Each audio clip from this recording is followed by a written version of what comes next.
Well, it's a pleasure to have here in IFISC Stephan Lehner. We met recently in a conference in Berlin. So he presented a work that I think is related to the one that he's going to talk now.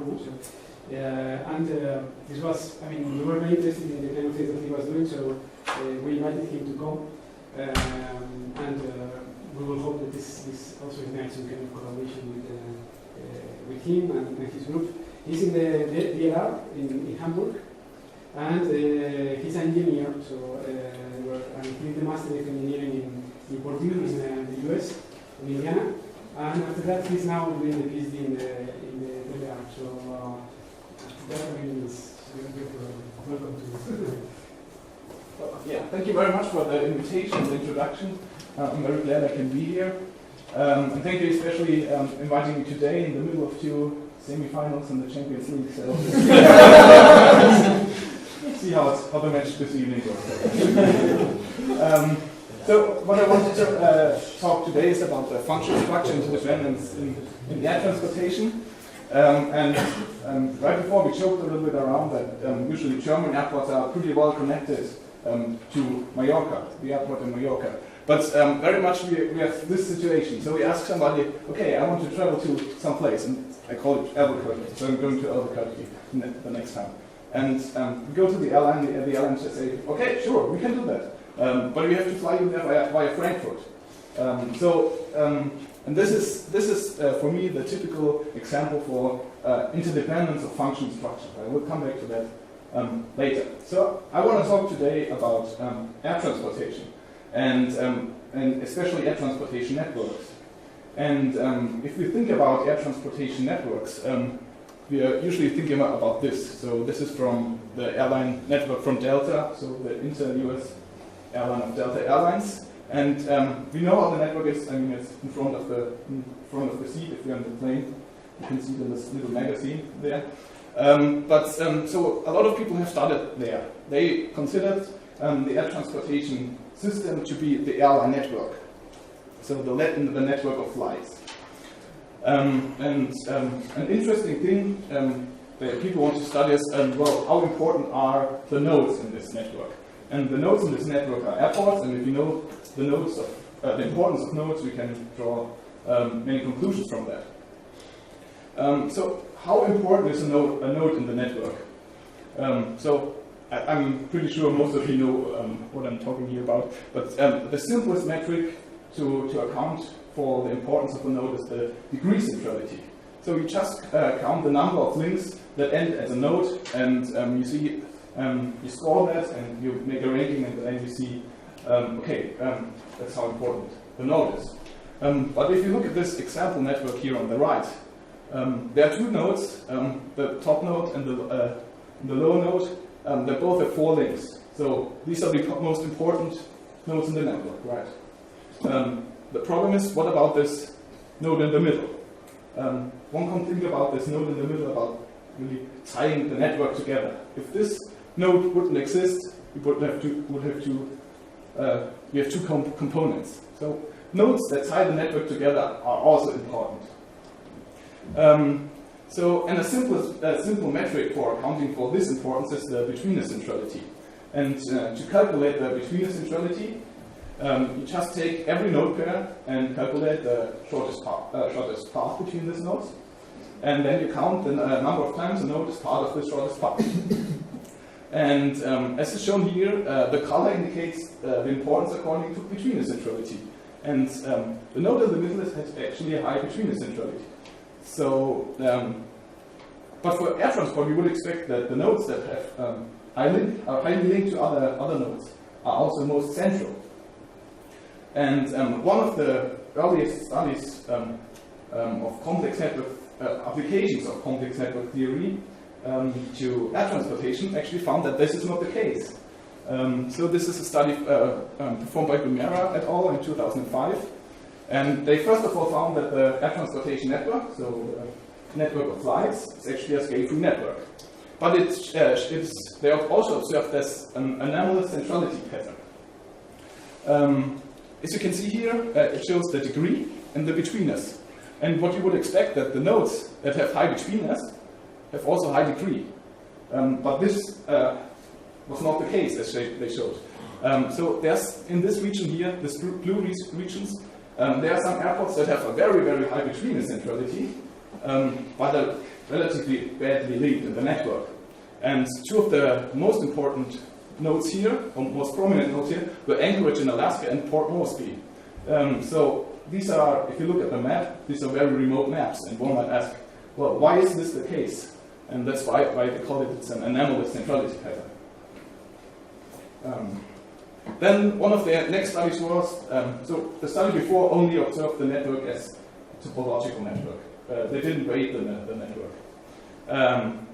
Another study, they actually included the weights of the links, was the study performed by Barat et al. They looked at the major US network, which is shown here, and they said, okay, the number of seeds that fly between the nodes, that's actually our weight, which makes sense. And what they observed, which is plotted here, is the relation between the degree and the weight. So the relation between the topology and the weighting of the links. And they found that for the nodes here, there's kind of a linear relation. It's not a linear relationship, but it grows. The weighting grows if the degree grows. Excuse me. The caption says that it is as a function of the endpoint degree. Yes. But you have there the product of the degrees of the two nodes. So. Yes.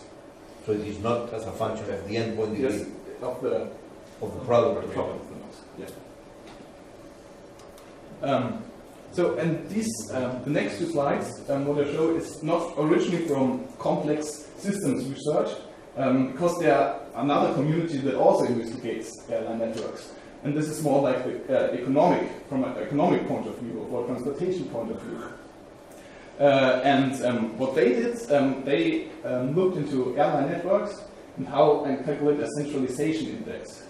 So they used the Gini index, which just says it's an imbalance of the degree distribution. It quantifies it actually to one single number. And they plotted it here for different US airlines. And what they found is, well, there are some airlines, which are the major airlines, which have a relatively high Gini index, so a high centralization out in spoke networks.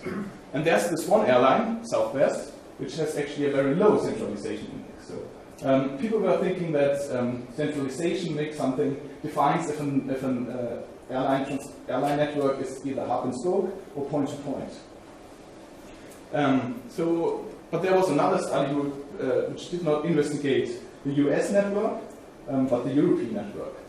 And they also used the Gini index. They modified it a little bit to account for peculiarities in the air transport network. But what they find is, on the left side, which is plotted here, is the Gini index for the major European networks. So, for example, Lufthansa, Iberia, British Airways, so the major airlines. On the right side, that's the Gini index for the low-cost airlines. What is the Gini index?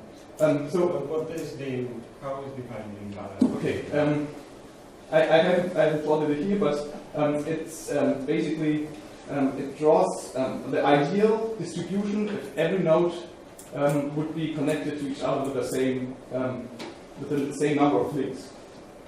So that's the ideal distribution. You can draw it like in the cumulative distribution. We have 10% of the nodes have 5 links, and then 20% have also 5 links. And it's an economic measure. I didn't plot it here, but there are other measures as well, like tile index or Hirsch-Schaffington index, for example, that have different aspects for that, but they all target to the centralization of a network. We can talk after the talk about this. So a Gini index of 1 would be that if there is a single hub and all the flights are done through that hub. Yes, yeah. The star network has a Gini index of 1. Yes. The Gini index grows in a country when economic inequality is low. Yes. Yeah, but I mean, So one Brazil has a very large Gini index and Finland has a very low one. Yeah, but I mean, if a company flies from a single airport to every hotel, that's one, and if they, that's Yes. no? Yeah. But as it turns out, the low-cost carriers in Europe at that time, which was 1999, had also a relatively high Gini index. So their network was also very centralized, and they operated a point-to-point network. So it's kind of ambitious if you want to see if the centralization says something about your network, how you can classify your network, how different the network is. Okay. So this is a short overview of the two communities, what they investigated. The main conclusion from that is all of them looked only on the flight network. So they created air transportation with the flight network. And but as I showed you before, air transportation is more than that.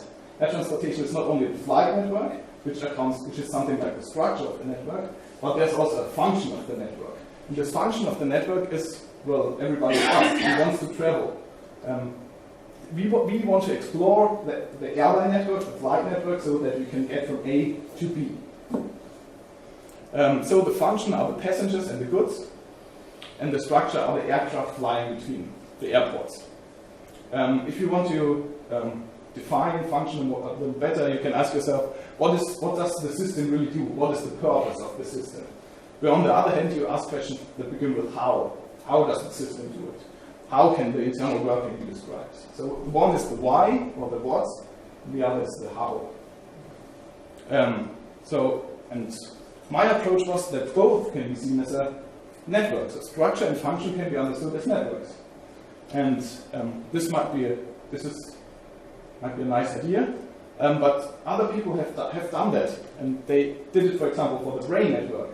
If you investigate the brain networks, they also talk about functional networks in this case, and structural networks. So I'm not a brain scientist, so I hope I'm not too wrong here. But the function network of the brain, the nodes in this network are the different regions in the network. They functional specialized regions, and you connect them if they are simulated at the same time, or roughly at the same time. So that's the function. And the structure of this system, the system brain, is how the brain cells are connected. So it's the electrical activity on the axonal fiber pathways, or the cerebral cortex. Another idea that came to my mind was, for example, if you have if you want to design a complicated system, like for an aircraft. With my department, we're also doing aircraft design. And aircraft design is by itself, it's a socio-technological problem. The reason for that is because you have all these different disciplines you have to account for. So if you want to design an aircraft, you have aerodynamics, you have the environment, you have someone who's a mission analyst, specialist, you have someone with this weight and balance, and your physical relationships with your network, how you have to connect them. But at the end of the day, you have to connect people. You have to connect people because for all these disciplines, they're experts. And to bring these experts together and let them talk together, you have to bring these people together. So it's a socio-technological network. And the function of this network, of course, is how the actual physics work together. And the structure is how the people manage to bring these disciplines together. How does this relate to air transportation? And I'm sure probably everyone has seen that. That's just an Expedia, just drawn from Expedia. So I went to Expedia and just said, I want to go from Hamburg to Albuquerque. So I have to go to Albuquerque next month. And this actually tells you something about the structure and function, or the structure of the air transport network. But because what it shows you here is something like the shortest path. How do I get from Hamburg, in this case, to Albuquerque? Now, what is the function of this plot? For the function of the plot, I ignore the internal workings of the system and just ask, is the system working? So understand it as a black box. Just take my initial node and my second node, and my last node, sorry. And in here it's Hamburg and Albuquerque. So from that, I can draw a network. I can connect two nodes.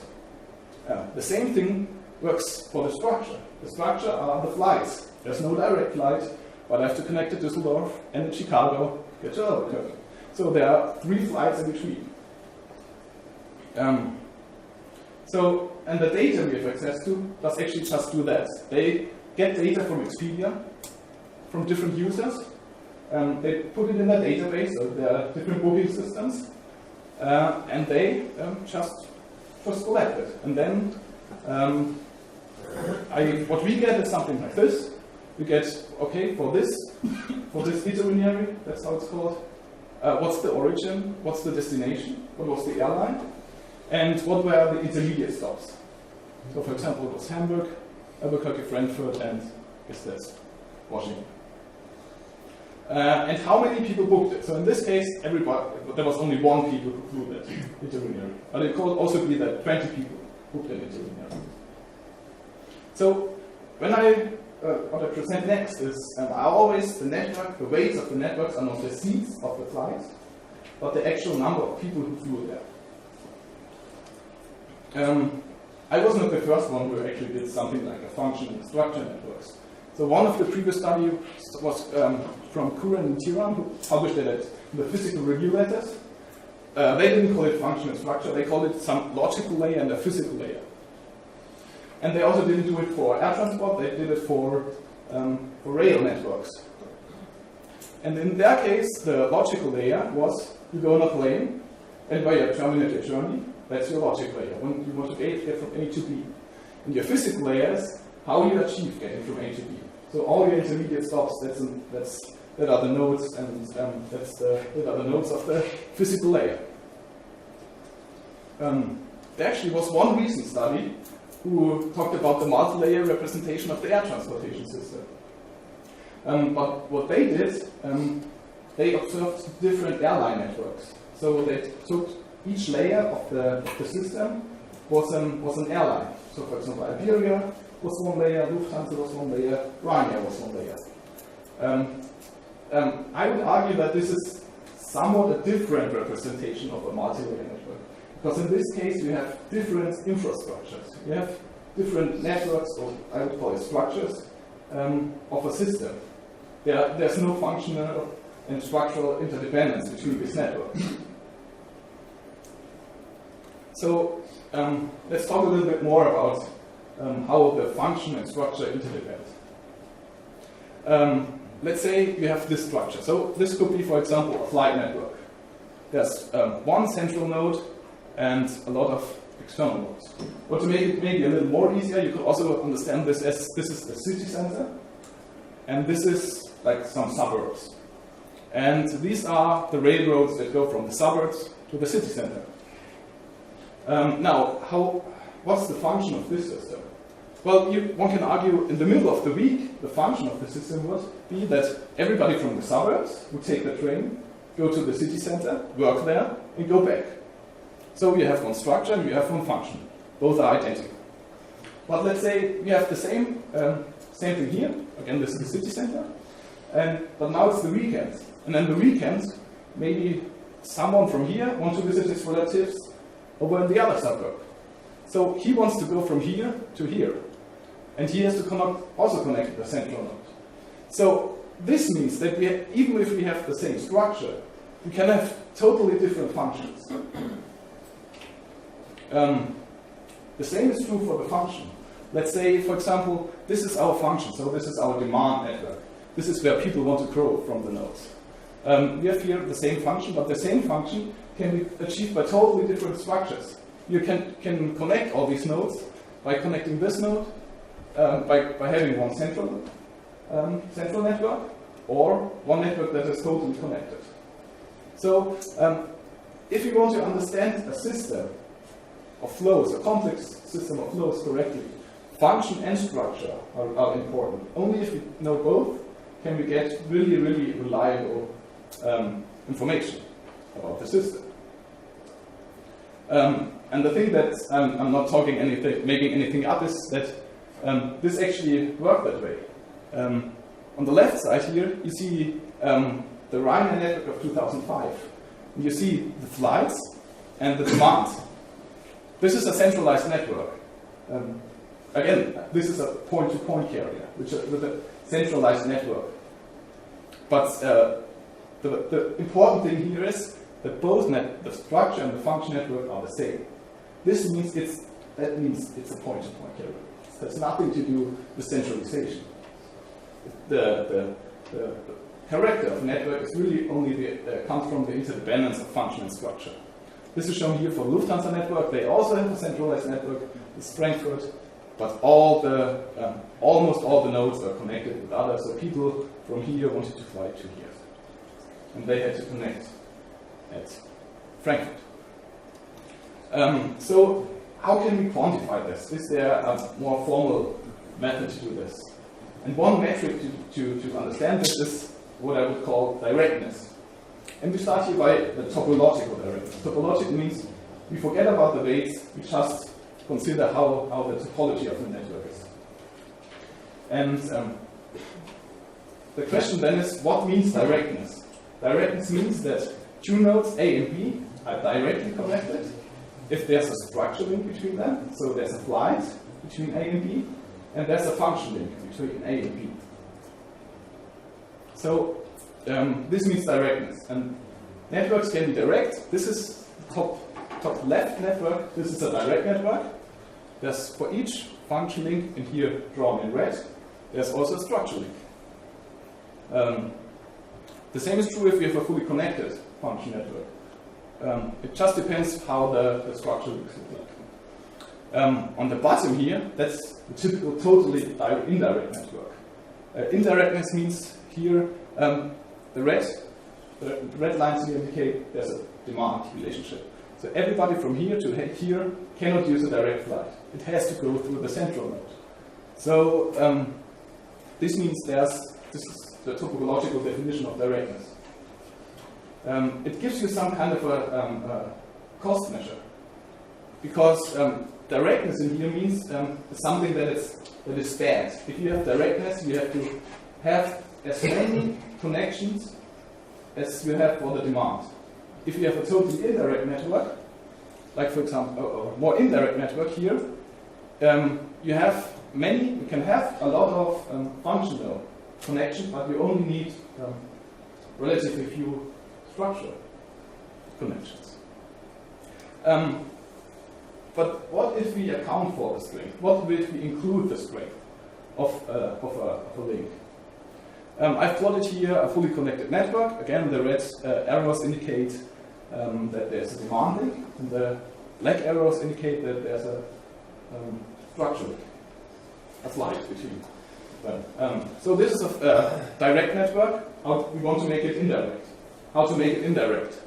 Well, to make it indirect, we start with removing the first structure node with the lowest demand, with the lowest strength. So if we do that, so we have a 1 here, we have to route them, for example, through Frankfurt. So we have to add 2, 1 here and 1 here. If you look at this score at the bottom, this shows you the sum of all the weights in the structure network, and it increased from 10 to 11. So let's do it again. Remove the second link, and the next link. So what happened here? We had a 10 here at the beginning. So the structure link, the structure weight, the total sum of the structure weight was 10, and it's now 17. So we needed more in air transportation speak.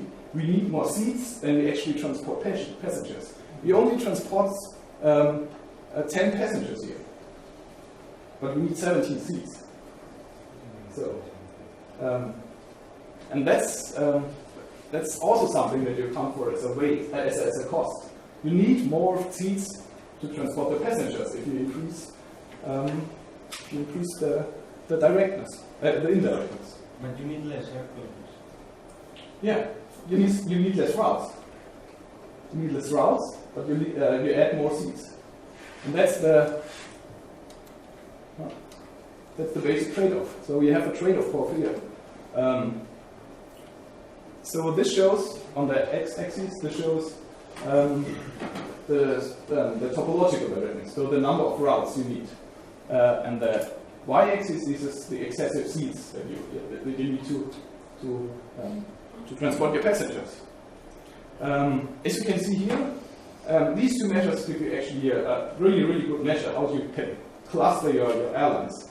Because in here, these are all European airlines. This is Ryanair and EasyJet, which operate point-to-point networks. These are the hub-and-spoke networks, the major European carriers. And in here between, so this is for entire European network. So if you start in Europe and end in Europe, and one is also for Air Berlin, which is a kind of unusual structure for the airline. Europe is Air Europe or is no? Yeah. So the region Europe is the region. So what is the other airline there with Air Berlin? That's one is Europe and the other is Air Berlin. So this is Europe. This is Air Berlin.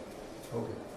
So this makes Air Berlin a little more outlier. So it's in between a point-to-point carrier and a hub-and-spoke carrier, and a typical hub-and-spoke carrier. So how is this curve generated? This is kind of a power distribution, kind of a power law distribution. No, it's not a power distribution, power distribution, and it's generated. Let's again do this. Let's again start by removing one link. If you remove one link, we reduce the topological directness, but we add the excess capacity cost. If you do that for our lowest score node, we get some small direction in here. If you do it for the next node, actually the y-axis, the y value increases. If you do it again for the next node, this error actually gets addition even more. So that's why it's kind of a power distribution. Okay, so to give you a nice picture, yeah. I don't know if you're able to say later, but is that shape related to the 0.5 that Alan and Alexandro found in the analysis that when they analyzed the American network? I actually haven't explored that yet, but yeah, that might be. I think that's related to that. And just to show you a nice picture, so this is I took the function and the structure, so the demand and the flights for the entire global network, and that's how it looks like. So there are a lot of people that want to fly from any node to any other. But the picture gives you a first indication that the structure network is really, really not that dense as the function network. So what I plotted here was the power law distribution for the structure and the function network. And the important point here is that the function network, so the demand network, is not fully connected. We had this before if we talked about the betweenness centrality.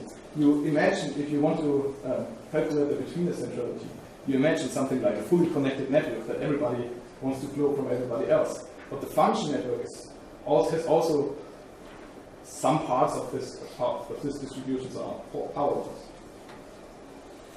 Have a power law characteristic. The distribution is the weights or the no, this is only the degrees. Yeah, the point is it's not fully connected, the function. So what does this tell me about our measures like the betweenness centrality? If we want to calculate the betweenness centrality, the traditional approach is to take every node pair and calculate the shortest path in between. So what we have in mind if we calculate the betweenness centrality is something like a fully connected network. But as was shown before, the function, so the nodes that actually flow through the network, that's by far, it's not fully connected. It's also a complex network that looks more like this. So the idea is, if we want to calculate the betweenness centrality, that gives us maybe more robust understanding of air transport, why not include this information? Why not do not calculate shortest path between every node pair, but only that are connected by a function path, function links. So, and I did that for the global air network. So if you remember, this was the same, this is kind of the same as was presented by Gomera before. We have here nodes that have a high betweenness, but a relatively low degree. If we do the same for this functional adjusted betweenness centrality, then we don't have nodes that have a high betweenness and a high degree. And that makes sense, because airlines do not want to fly to airports where nobody wants to go. If they use an airport as a hub, they usually choose airports where a lot of people also want to go. Not only that people connect there. So that's why in this region, in the left, top left region of the function adjusted betweenness and the degree network, there are no nodes. There actually is kind of your last statement, how does that apply to Atlanta? Yeah, I come to that next. But still, Atlanta is not an airport where people don't terminate their travel. It's an airport, so I will show next, where a lot of people connect, but a lot of people also stop at Atlanta, terminate it. Not that many people would go to Atlanta. Yeah, but that raises an interesting question. What is a hub? What is a hub airport? Is Atlanta a hub? Looks like, exactly. But I come to that in a minute. So in here, I show the rankings of the airports. What you can see here, if you calculate the betweenness, Anchorage is at place 5. If you calculate the function adjusted betweenness, Anchorage is at place 313. That indicates that people do not use Anchorage as a between airport. A lot of people fly to Anchorage. Some people fly to Anchorage, but they terminate their travel there. They do not change there.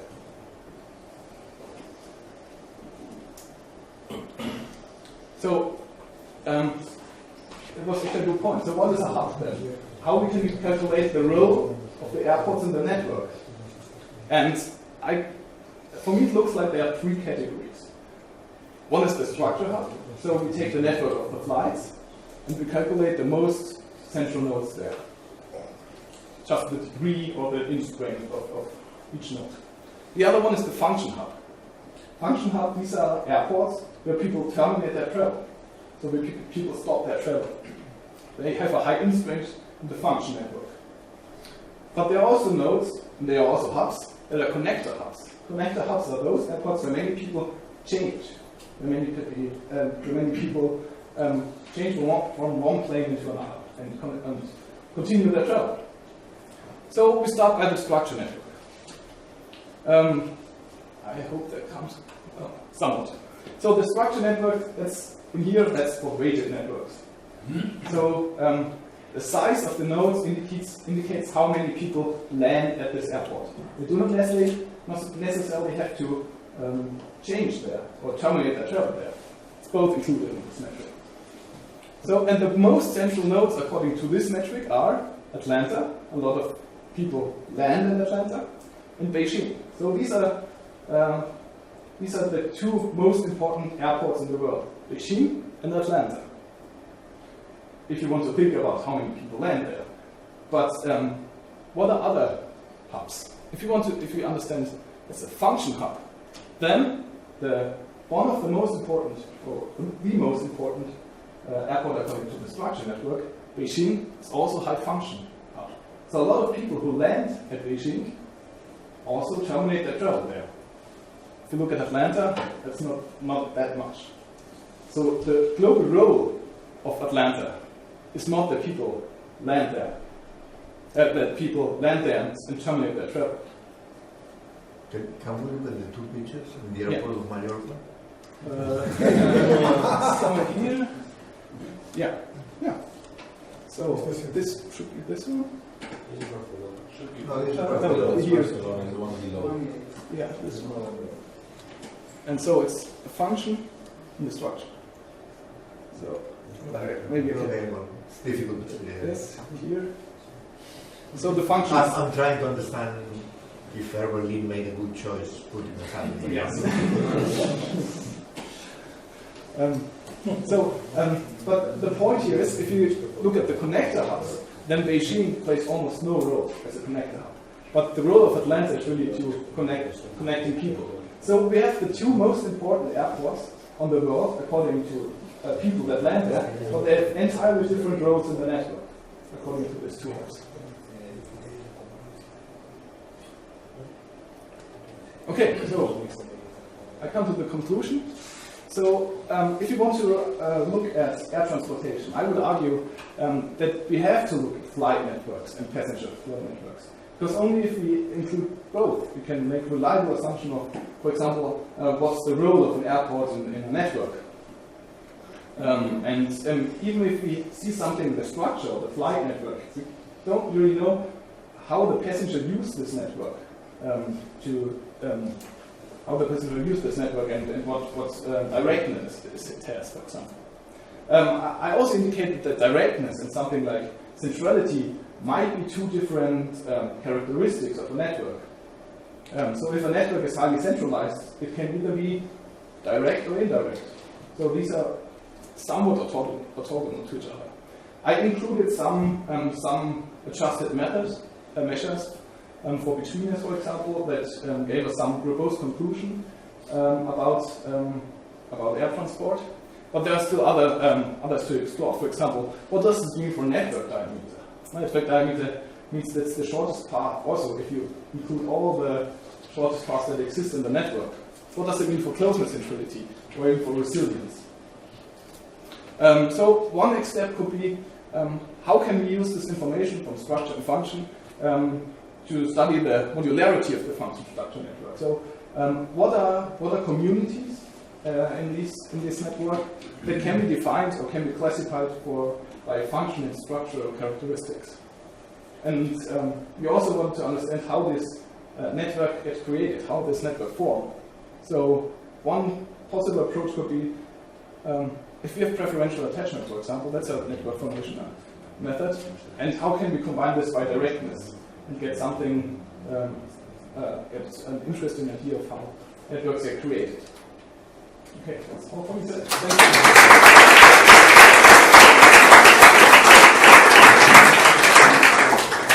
you. Thank you, Stephan. So we start with the questions. I don't know if we keep there's no ordering now, or is this? Not officially, but we have some questions. So. I am still unsure about the significant difference between the connector hub and the structure hub. I mean, the distribution of the world map was almost identical. You mentioned the difference, for example, with Beijing, but I'm not sure how hub can be a connector hub, but not a structure hub. Yeah. And vice versa, actually. How a structure hub cannot be a... How a structure hub cannot be a connector hub. Yeah. Although it cannot be... Okay, then only the one way. How a connector hub cannot be a structure hub. Yeah. Well, I mean, the connector hub is derived from the function of the structure hub. So it is necessary for a connector hub to be a structure. Yeah. But it doesn't mean that even every structure hub is also a connector.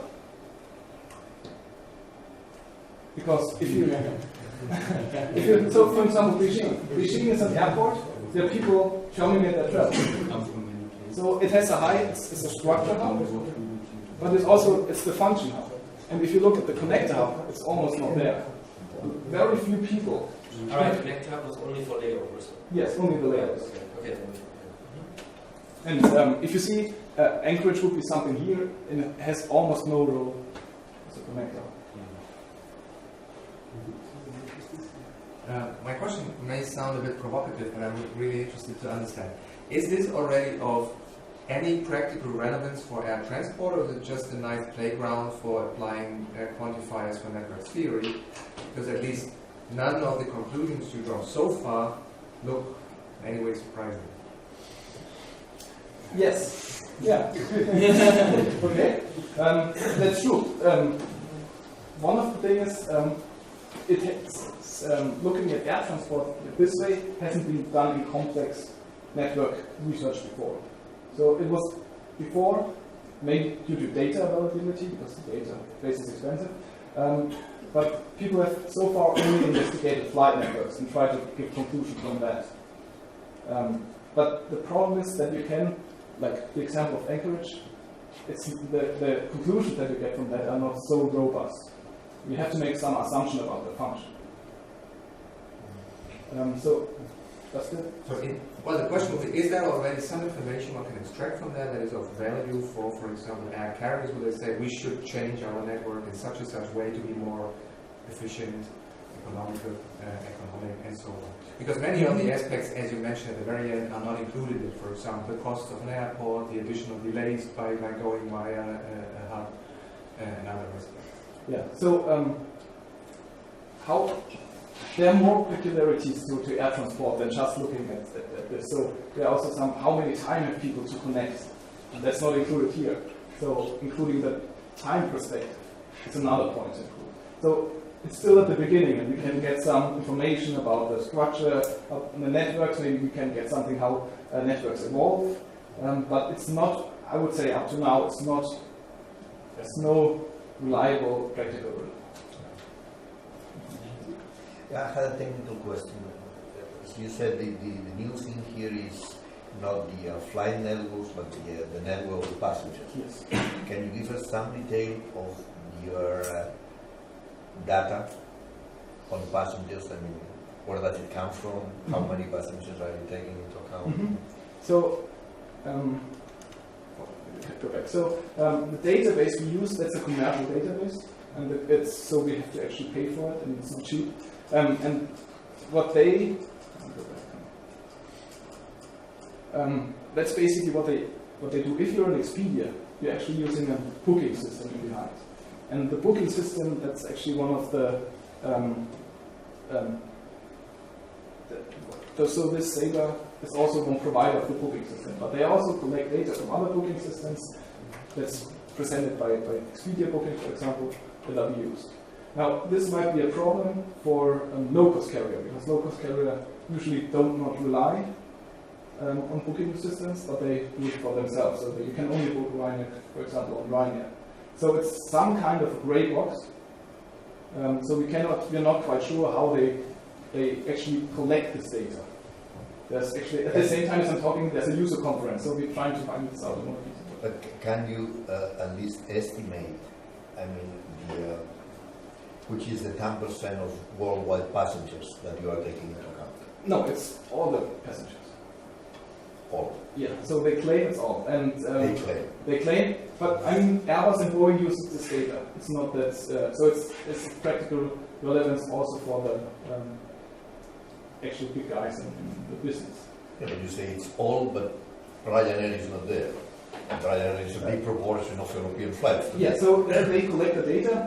Maybe Ryanair gives the data to Sabre, but they have the data. They have the data available, and they say that's what they fly. So, but they sell it to you. They say it is all the passengers worldwide. Yes. And is that a trustable statement? No? I mean, if other people. People that more have their business model actually built on that data. That's a possible data.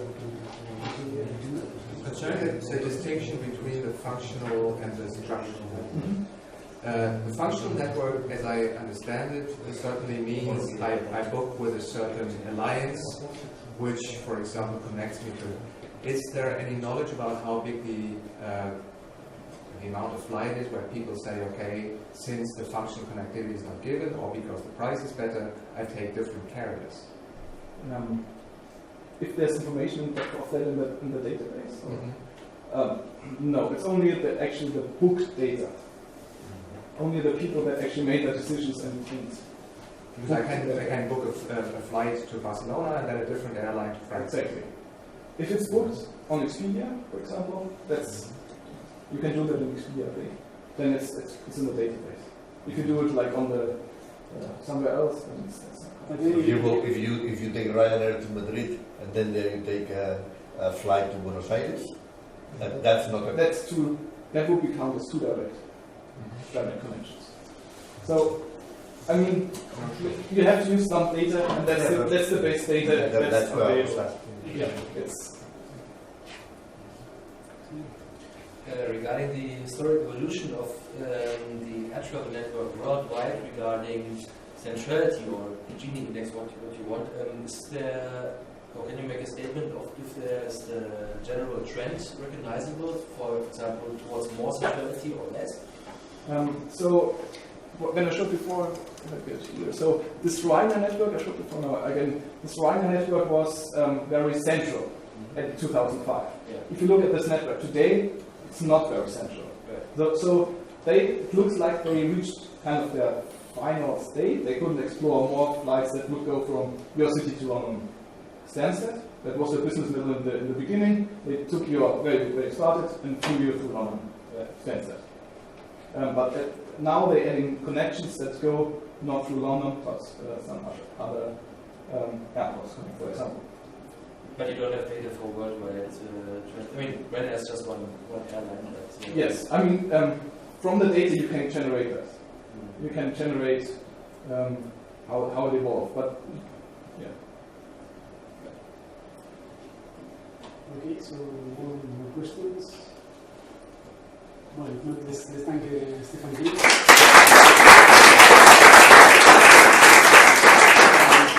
It will be around the next day, so if someone wants to talk to him,